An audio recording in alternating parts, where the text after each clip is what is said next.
Hallo und damit herzlich willkommen zu meinem neuen Ratgeber. Heute geht es um den One Concept Phantasma Tower Ethanolkamin. Wenn du noch nicht genau weißt, ob dieser Kamin für dich die richtige Wahl ist oder nicht, dann möchte ich dir mit diesem Ratgeber sehr gerne noch ein paar Tipps mit auf den Weg geben, um dir deine Kaufentscheidung bestenfalls noch zu vereinfachen. Außerdem werde ich dir auch das Amazon-Angebot zum Kamin unten in der Videobeschreibung verlinken, damit du überhaupt weißt, wovon ich hier spreche. Ja, so langsam beginnt die düstere und kalte Jahreszeit wieder.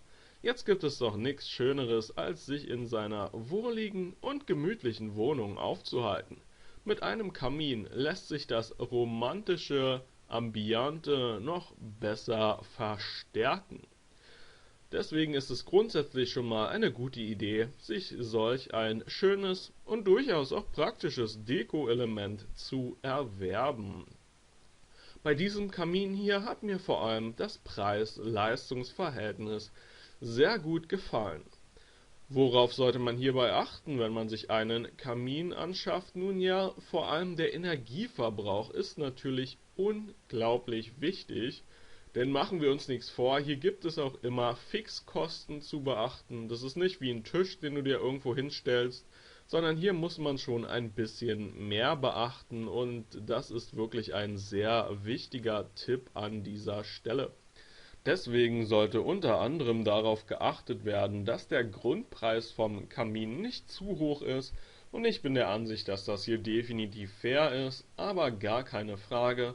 Im Grunde genommen muss jeder Freund der wohligen Wohnatmosphäre das Preis-Leistungs-Verhältnis für sich selber beurteilen. Ich finde das hier gut, aber das ist natürlich deiner Meinung offen.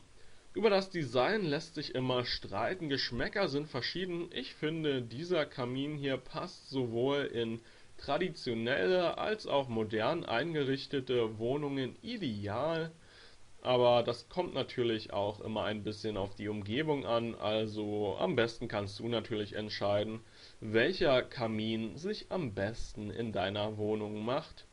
Ich kann hier vor allem nur das Preis-Leistungs-Verhältnis bewerten und ich bin der Ansicht, dass sich das bei diesem Kamin hier definitiv sehen lassen kann, weswegen ich hier auch in der Tat eine Kaufempfehlung ausspreche. Das Amazon-Angebot zum Kamin werde ich dir unten in der Videobeschreibung verlinken. Auf der Angebotsseite von Amazon kannst du dir sämtliche Produkteigenschaften noch einmal in Ruhe und Frieden anschauen. Außerdem wartet dort auch schon die eine oder andere Kundenrezension auf dich. Ich bedanke mich für deine Aufmerksamkeit, hoffe sehr, dass ich dir weiterhelfen konnte und wünsche dir einen wundervollen Tag. Alles Gute, ciao.